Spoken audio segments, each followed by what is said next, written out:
to our afternoon panel. We're very excited to have Immunize Nevada that took charge of this panel and pulled it together so we can talk about this very important issue about immunizations, especially given the pandemic that we're in and how it has impacted us.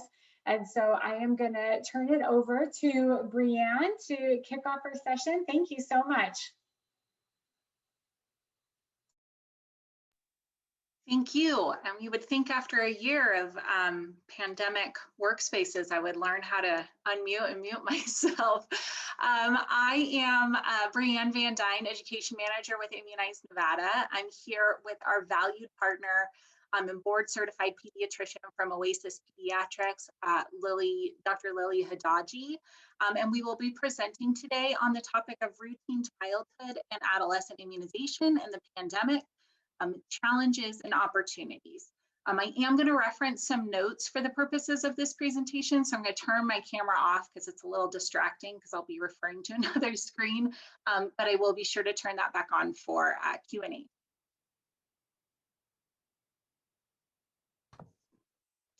So first, just to provide a little bit of an overview as to what we'll be discussing today, we just wanted to provide you with a background of who Immunize Nevada is as a coalition and our role in the community so far is protecting everyone from infants through adulthood from vaccine preventable disease.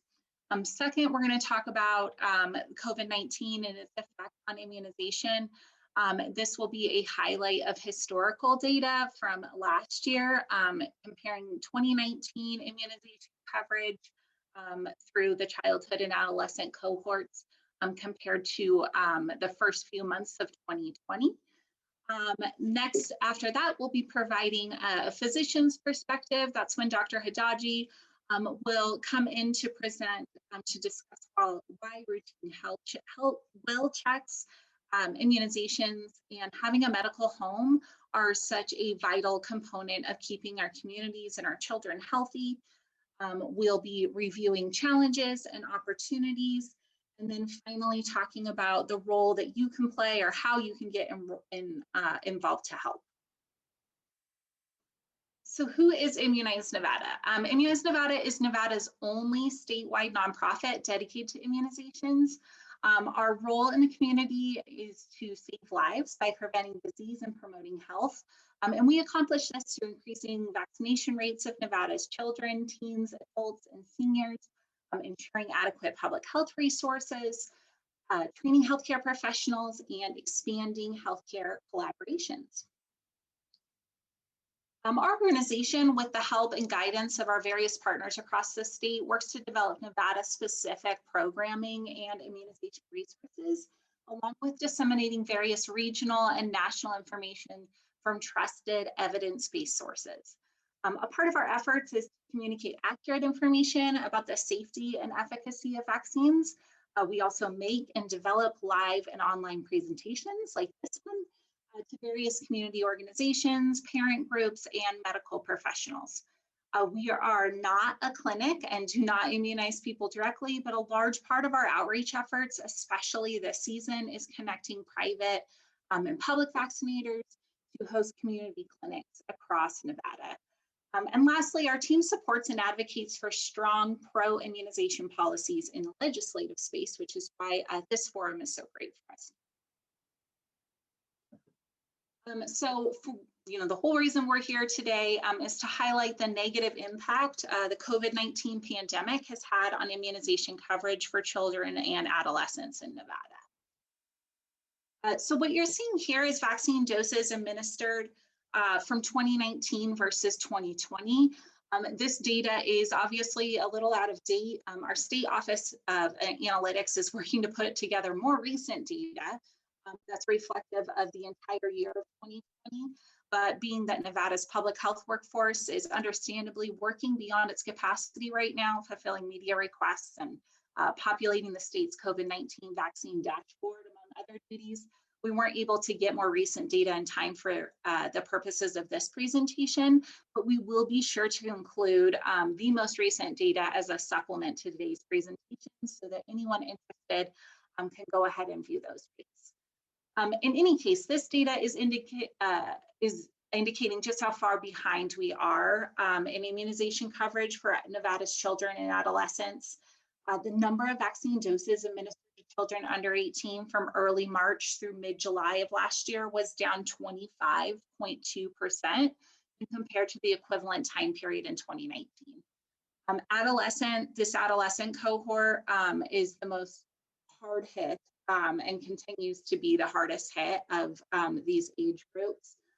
Their coverage rates were down 42.6% from the comparable time period in 2019. But the largest burden so far as catch-up doses is actually our infants age 0 through 2, where over 78,000 doses were needed to catch up to, again, the comparable time period in 2019. So understandably, really concerning.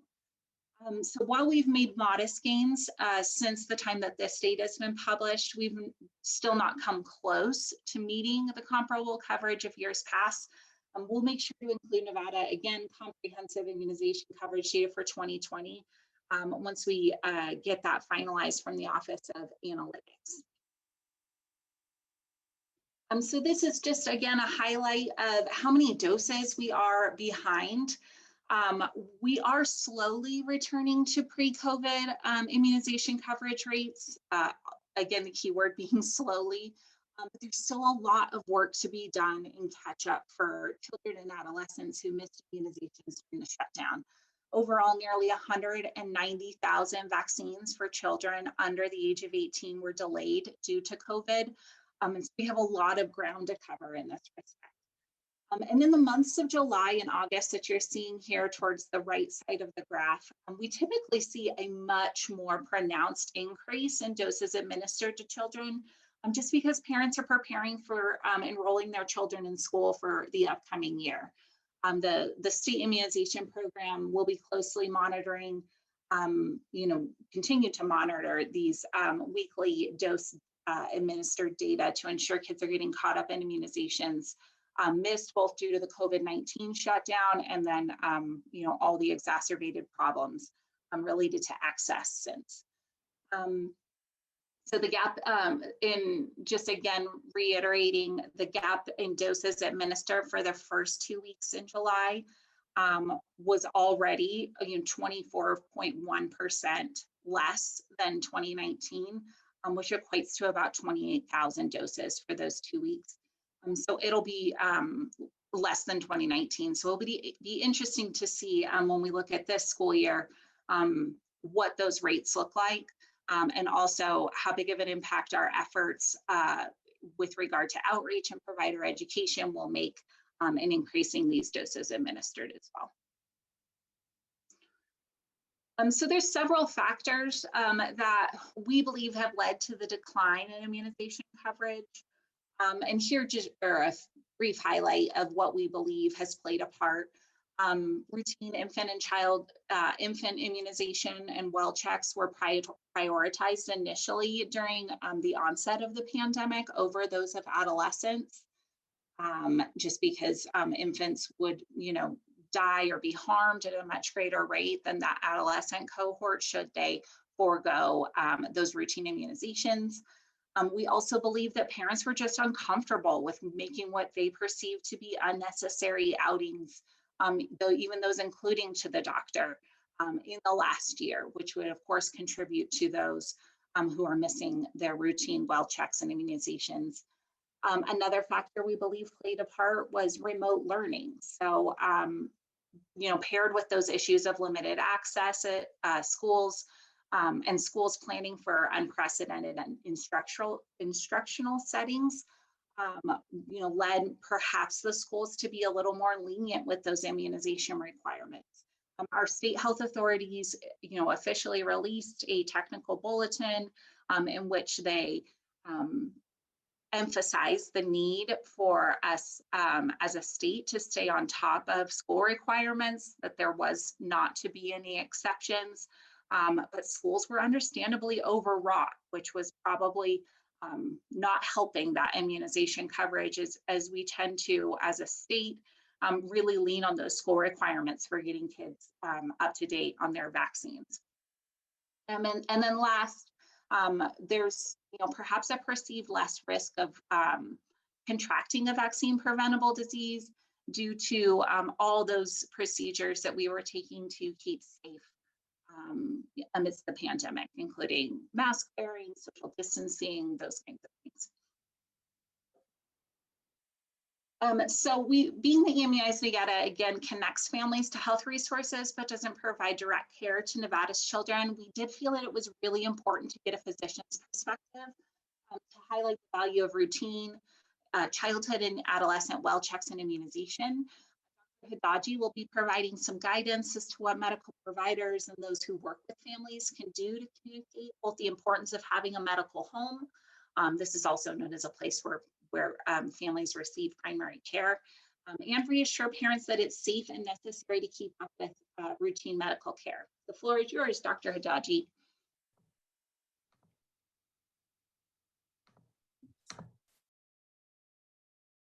Okay, thank you so much, Brianne. Thank you for having me today. My name is Dr. Lily Hadaji. I'm a pediatrician here in Las Vegas. So I'd like to talk to you guys about our community's new challenge, rising challenge now amidst the pandemic. So, which is maintaining routine childhood wellness visits and immunizations amidst the COVID-19 pandemic. So some key points I'd like to touch upon, which would be the importance of wellness examinations in childhood health and disease prevention. Secondly, the necessity of routine childhood immunizations in positive health outcomes for children. And then lastly, ways to increase awareness of the importance of routine visits and childhood immunizations. So let's talk about the necessity of childhood wellness examinations. It's extremely important. These are methods that we have routine visits for children in order to monitor their growth and development. And it's important that we understand that early intervention is key. So a lot of times we detect speech and physical developmental delays, growth and nutritional restrictions that may not be visible to the caregiver. And so it's really important that they stay up to date on their routine vaccinations so that we can detect these as they're coming in. With the pandemic occurring, we've seen an increase and a rise in childhood behavioral problems with, having to be at home more frequently and decreased social activities, physical activities, increased screen time. So we're seeing an increase in things like anxiety and depression in older kids. So not only monitoring their physical well-being, but I think it's important that we maintain these routine visits in order to evaluate their emotional well-being as well. And it's important to know also that we not only are monitoring growth and development of children as they're coming in for their routine visits, but we also identify multiple, sometimes physical abnormalities that may not be visible to the caregiver. And a lot of these diagnoses are time-sensitive diagnoses. So I'm sure every pediatrician has a similar experience, but one that I remember is a infant that I saw in his first month of life, and just on a routine examination, picked up on a heart abnormality that was very time sensitive and was not picked up initially before birth. And if the parent had missed that routine examination, it may have ended up in permanent damage and potentially death. If they had not come in. So this is why it's so crucial that we keep our routine visits appropriately and make sure their parents know how important it is that they bring the kids in even if they think everything is good and healthy. We have a national newborn care program that routinely tests screenings, genetic screenings in infants in their first couple weeks of life. And these pick up on over 13,000 diseases per year. So it's extremely important that we emphasize all the kids coming in on their routine cares, but especially newborns, making sure we're not missing out on those important identifications.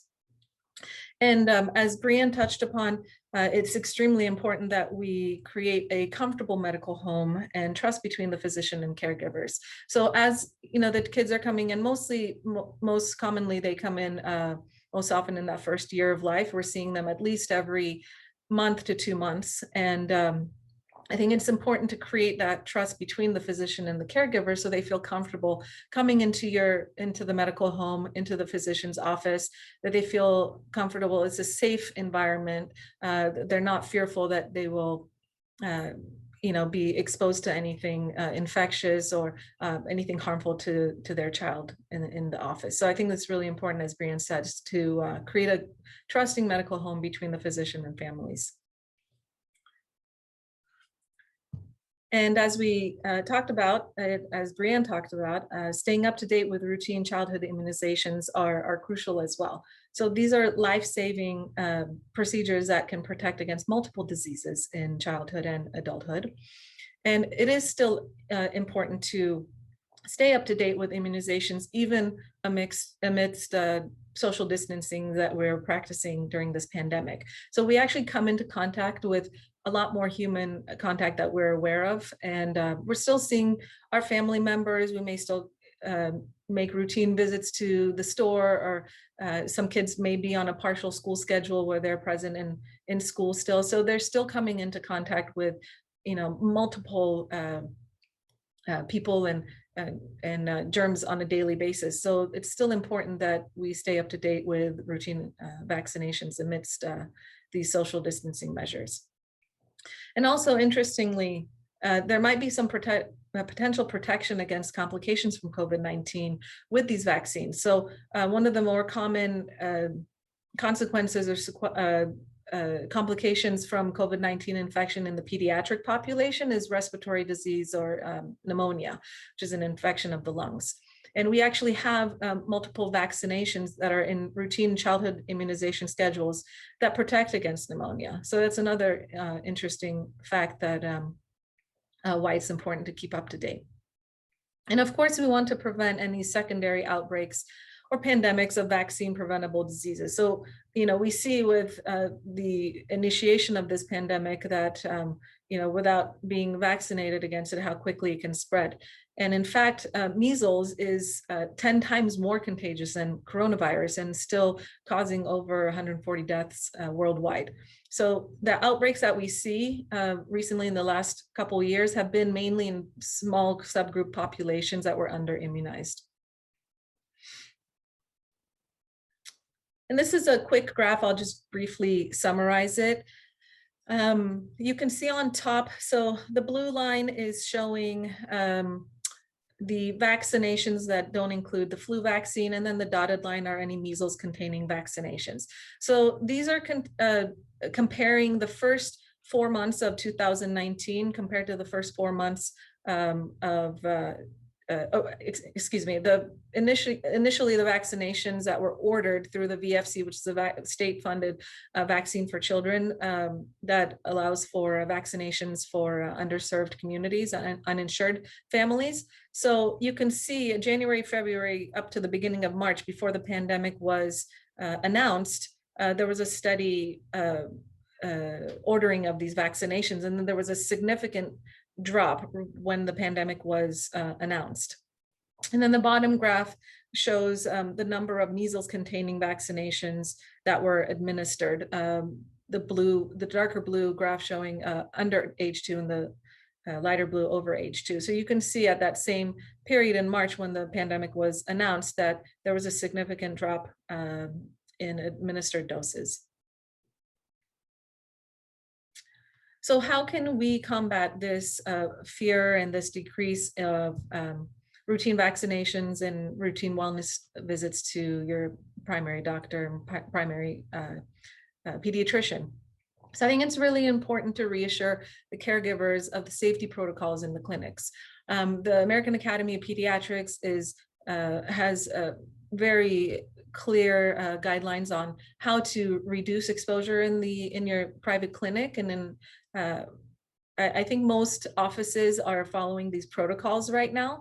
So of course, we all have mask coverings. You can partake in no contact check-ins, so parents can check in over the phone or over the internet. If you have an electronic medical system that allows for check-ins online, then that's great, and the parents don't have to worry about coming into contact when they come into the office and when they leave. It's also possible in certain offices. Our office, for example, has 2 separate waiting rooms, one for wellness checks and then one for any patients that could be potentially contagious.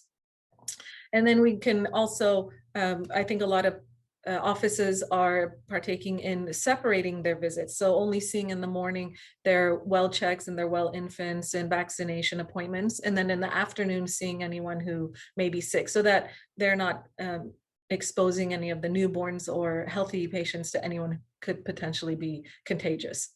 And then of course, with the advent of telemedicine, we're all using much more often now. I think it's important to let the parents and families know that if it's appropriate, you can offer telemedicine and for mild complaints, and of course follow them up in office afterwards. Vaccine hubs are a great way of vaccinating quickly and a large amount of families at a time. These would be immunization only days in your office. So for example, doing a flu clinic on a Saturday or Sunday morning, or an entire day at your office where it may be just an immunization day. And this is great because typically when they're coming in, these are healthy kids that are coming in to get their vaccinations, and it's pretty quick. The parents don't have to wait for a long period of time, so they might feel more comfortable doing it that way. And also making sure to reach out to families who have lapsed in wellness care. So I know that every office experienced this at the beginning of the year when the pandemic was announced, as it was kind of unsure what protocol to follow and whether it was appropriate to kind of delay routine visits if they weren't urgent. However, now we're amidst this challenge of trying to reach out to those families and get them back into the office. And I think it's a great way to like sending out flyers or text reminders. If your electronic medical system has its way of sending out reminders, that would be great. Social media platforms, I think it is a wonderful way of reaching to a lot of families, as a lot of the parents are connected online, and you can post your flu clinic days or your reminders. Hey, it's time for your checkup. Make sure that you haven't lapsed, and if you're not sure, to have them call the office to schedule them in.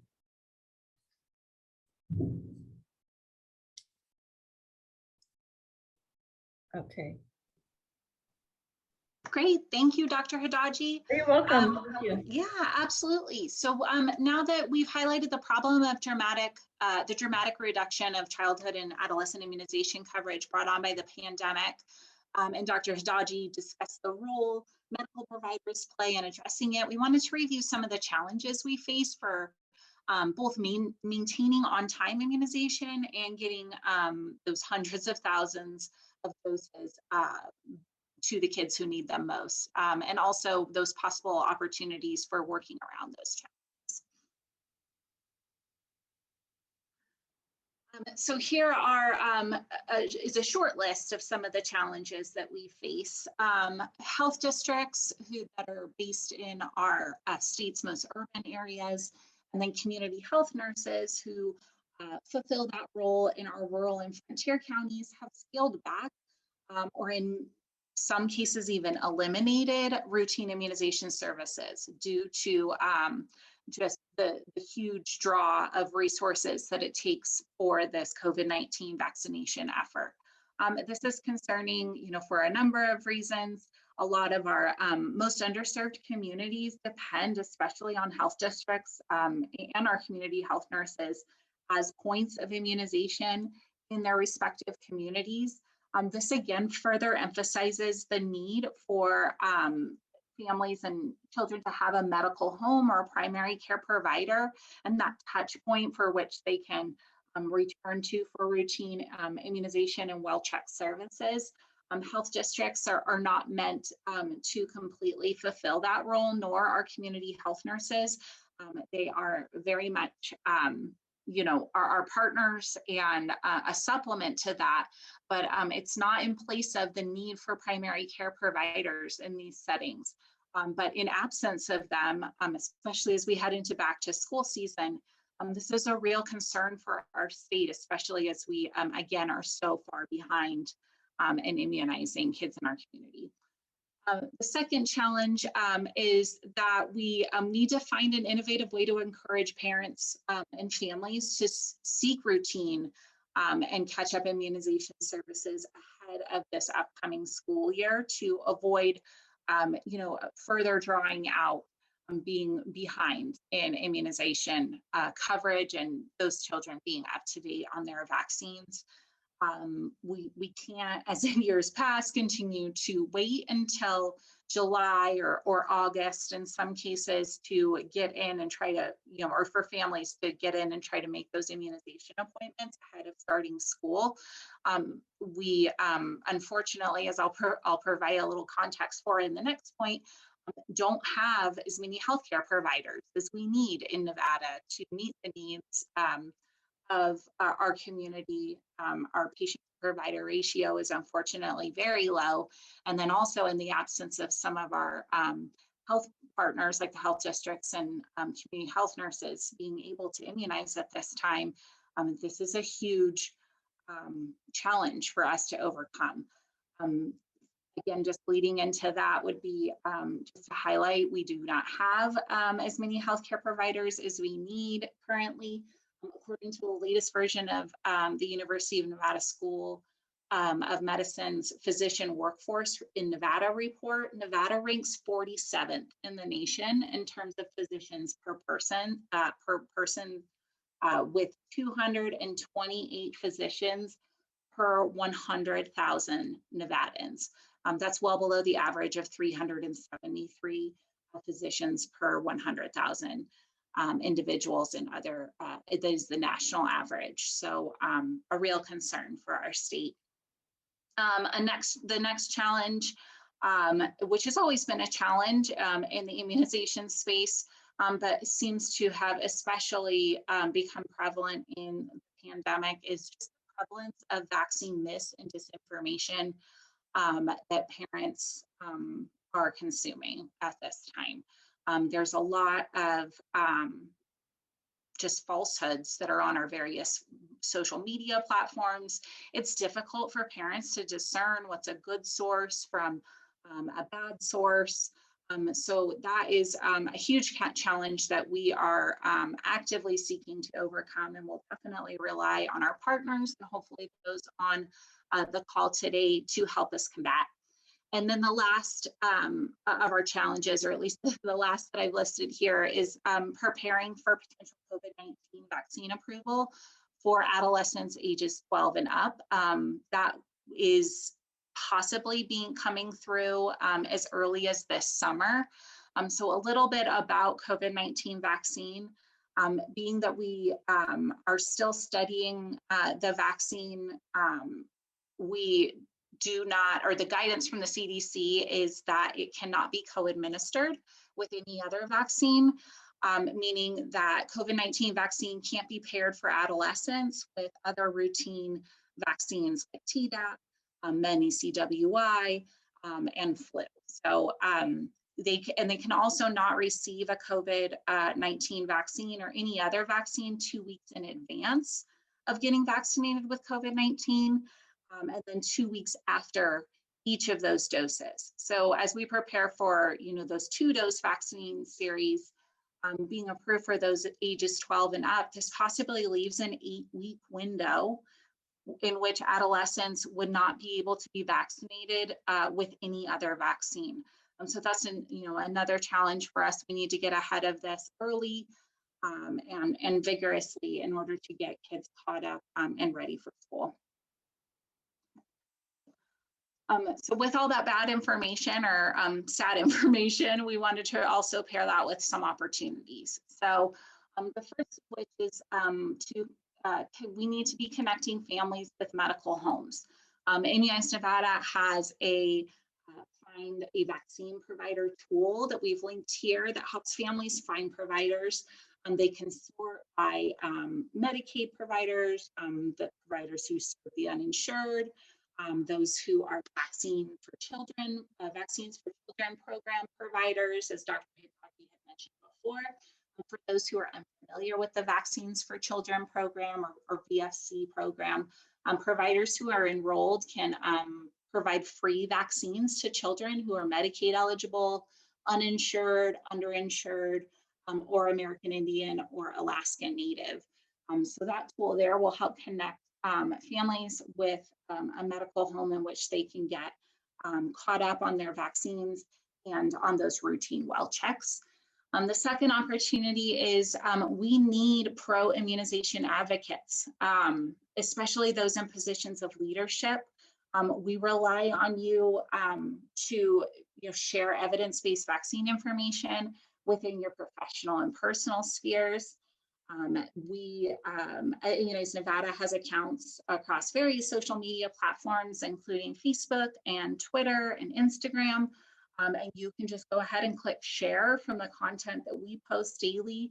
You don't have to reinvent the wheel there, but even if you don't believe that you have an impact on those who look to you or look up to you within your professional and personal circles, you absolutely do. So it's important that we normalize advocating for vaccines and vaccination. I think it's very often something that we just assume that most people do, and that we don't have to talk about it. And in most cases it is, but if you have someone in your life who happens to be on the fence and sees that you're posting pro-vaccine content, that may be just enough to help point them towards resources that are reputable, that can provide them with the answers to the questions that they need. There's a huge opportunity for healthcare provider education. So again, much like Dr. Hadaji said, we need to rely on our pediatricians and family care practitioners who work with children and adolescents to get those patients back in if they're due or overdue for vaccines. Nevada WebIZ is our state's immunization information system. It has multiple reporting capabilities, which providers can generate reports. They can even generate mailing labels to identify who is due or overdue for vaccines. Immunize Nevada has numerous resources so far as mailers as well for providers to use and then send out to their patients to call them back. A lot of the times, again, in the absence of the school requirements, parents don't even know that their children are due or overdue. So the onus is really on their primary care providers to be calling them back in, especially as it's so direly needed right now. And then also, lastly, an opportunity that we have is for outreach. So Immunize Nevada is currently mobilizing to communicate or send out a mass communication to our schools across the state, our school district leadership, parents, and those individuals working in clinics on school sites to communicate this need as well. And it's an all hands on deck type of endeavor currently. So we're really going to be rallying everyone we can to get this message out. Again, as I mentioned, via our social media platforms, that's going to be another tool we're going to be leveraging to get this information out there to the families who need it most as well, and giving them some context as to why this is so important. So in addition to the obligations we owe, just in general to our community's children and their families to protect them from preventable disease, there's a cost savings benefit as well. So this came from the 2020 State of the Immune report that's published every year by the national organization Vaccinate Your Family. And it indicated that for every $1 spent on childhood vaccinations, our country saves $10.90. This is a huge return. The CDC estimates also that the vaccination of children born between 1994 and 2018 has saved the US nearly $406 billion in direct medical costs and 1.88 trillion in total society costs. So that would include time off of work, any of those insurance costs, out-of-pocket costs for family, all of those intangibles. So there's a definite return on investing in vaccination in addition to those health benefits. So we just wanted to leave you with this, this thought. And again, this is emphasizing some of the points that Dr. Hadaji had made earlier. The 2019 measles outbreak in the US, again, so long as we're talking about money, it was only 1,282 cases across 31 states, but it required a huge investment of public health staff and financial resources to control and contain those outbreaks. So for instance, the Minnesota measles outbreak alone cost their state Department of Health $1.3 million to contain. And again, those costs don't include the amounts incurred by private insurance, the indirect costs paid for by individuals and families due to lost days of work or that ongoing care. So if we continue going along the same trajectory, Nevada is at risk of facing the same fate. So it's with that that I will wrap up today's presentation. If you are at all interested in learning more about our coalition's efforts or looking to help us get the word out about the need for returning to pre-pandemic and beyond rates of vaccination, please feel free to reach out to me or any of our dedicated staff using the contact information here. Thanks so much for your time. Thank you. Thank you. Thanks, everybody. So we can open it up to see, does anybody have any questions?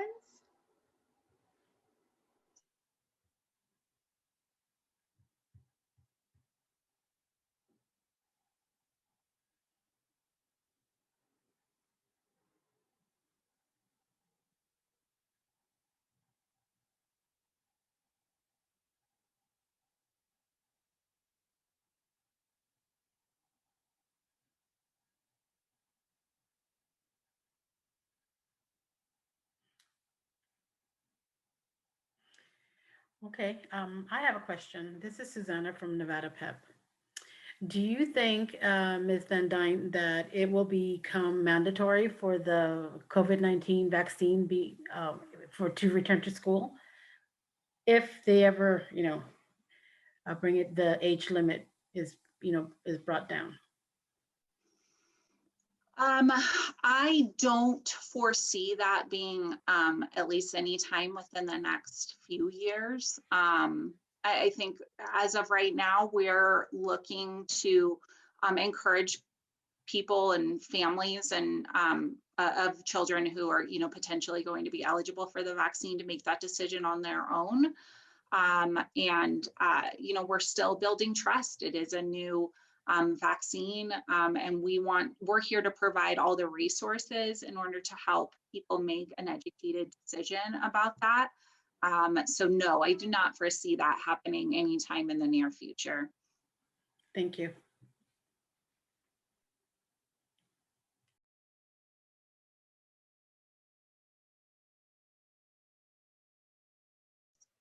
And if you don't mind me asking, Susanna, have you noticed that Nevada PEP or any of the parents there, have there been concerns about going to get regular vaccinations at this time? Or barriers? In my experience with families that I support, no, they have not addressed anything like that. They still keeping to their regular appointments, but not anything about not getting the immunizations that the children need.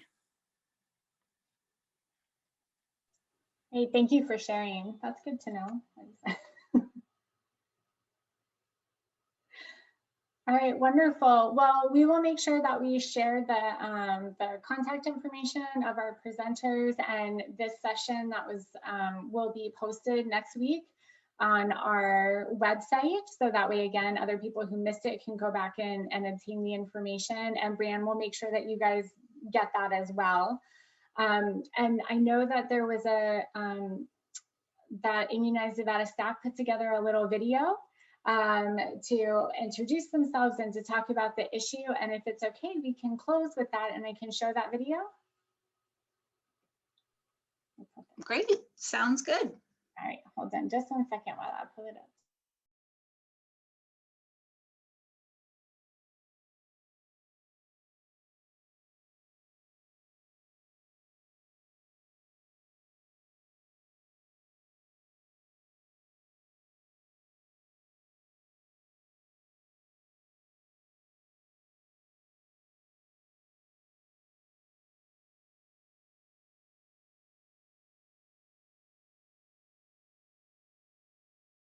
Welcome to the Immunize Nevada virtual tour. We are happy you're here. I'm Heidi Parker, I'm Executive Director.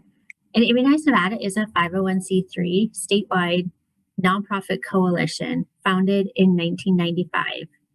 We promote health and prevent disease, and we do this by fostering collaboration and being a trusted resource. Today, you will hear from our team members located in Elko, Las Vegas, Pahrump, and Reno about our various clinical education, outreach, and COVID-19 vaccine programs and projects. Every day, we help remove barriers to accessing vaccines, and we provide resources to Nevadans to get immunized on time, every time.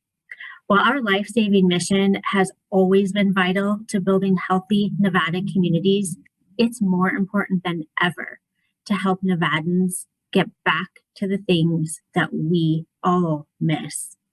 And our team is working hard to make this happen. I will now turn it over to them so they can tell you more about our organization's impact and the work they're doing all across the state. My name is Megan, and I am the AmeriCorps.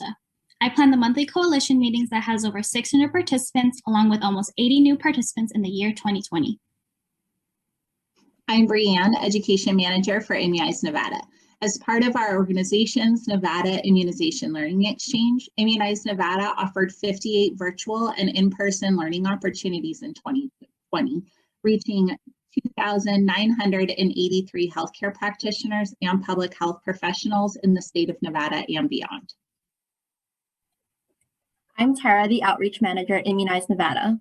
Although Immunize Nevada's back-to-school efforts looked a little different due to COVID restrictions, Immunize Nevada and other coalition partners were able to vaccinate 560 children and administered a total of 1,484 vaccines at safe and socially distant back-to-school vaccine clinics.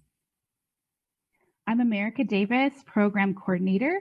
Our Healthy Young and Be Youth Focus program empowers young Nevadans to be proactive about their health. Our Youth Council members drive our social media and website content to cover health topics that they and their peers need information about. Healthy Young and Be has partnered with organizations all over the state, including High Sierra AHEC, Boys and Girls Club, and the Eddy House, to engage the next generation of health leaders. My name is Rachel. I'm the volunteer coordinator for Immunize Nevada. Our selfless volunteers contributed nearly 3,000 volunteer hours for our organization in 2020, from lending a hand at vaccine clinics to advocating for comprehensive health for teens and young adults.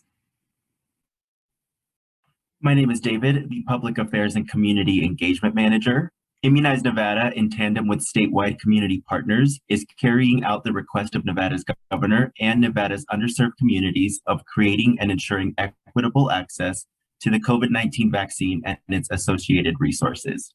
The goal: listen to the needs and concerns of curious Nevadans and answer their questions regarding vaccination so we can end this pandemic together. My name is Aaliyah, and I am the COVID-19 Vaccine Project Manager at Immunize Nevada. In an effort to aid with the rollout of the COVID-19 vaccine in Nevada, Immunize Nevada leads a subsector of the state's Battle-Born Medical Corps group, dubbed the Immunize Nevada COVID Corps, currently composed of over 150 clinical and non-clinical volunteers to assist at COVID clinics and pods as vaccinators or administrative logistical help throughout the state. Carol, Program Director. Our amazing community team located throughout Nevada has provided flu outreach to over 360 organizations statewide and held 58 flu clinics during the flu season in 2020. I'm Antonia.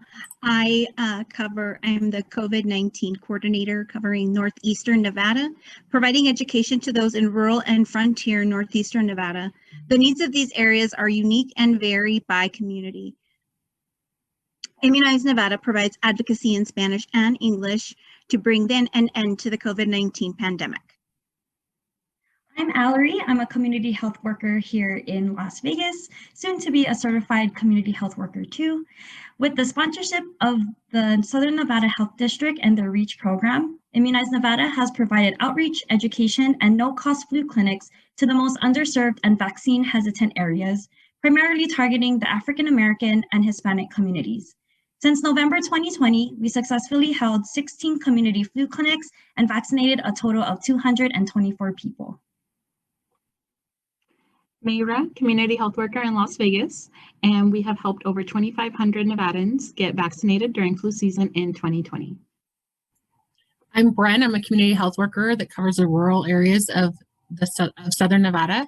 As you know, rural areas are quite different than the urban areas in Nevada. There are logistical challenges that are not present in the urban areas. We have developed a plan to reach the most rural areas and serve the individuals that live and work in these areas that would not be served otherwise. I'm currently working with Nye County and have collaboratively planned an average of 4 pods a week since December 28th, 2020, and have been able to facilitate the administration of 5,900 vaccines throughout Nye County. Kelly, a certified community health worker too that covers the Northern Nevada region. As part of the community health worker team, we've quickly adapted flu clinic planning and vaccine education and outreach to COVID vaccine response in the state to serve underserved populations. Simply put, we're able to provide information to those who need it and meet people where they're at across communities throughout the state. Marissa, the recently hired community manager at Immunize Nevada. I look forward to continuing Immunize Nevada's work to build relationships with the state's many different communities, groups, and organizations, and through messaging, increase awareness when it comes to eradicating vaccine-preventable diseases. For more information on vaccines and Immunize Nevada, please visit nvcovidfighter.org and follow us on Facebook, Twitter, and Instagram at ImmunizeNV and YouTube at Immunize Nevada. Thank you.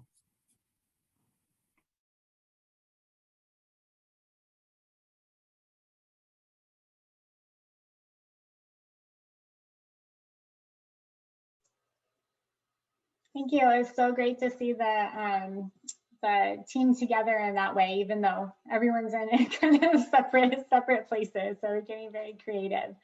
But we definitely want to thank you guys for pulling the panel together and sharing so much wonderful information and taking your time out of today.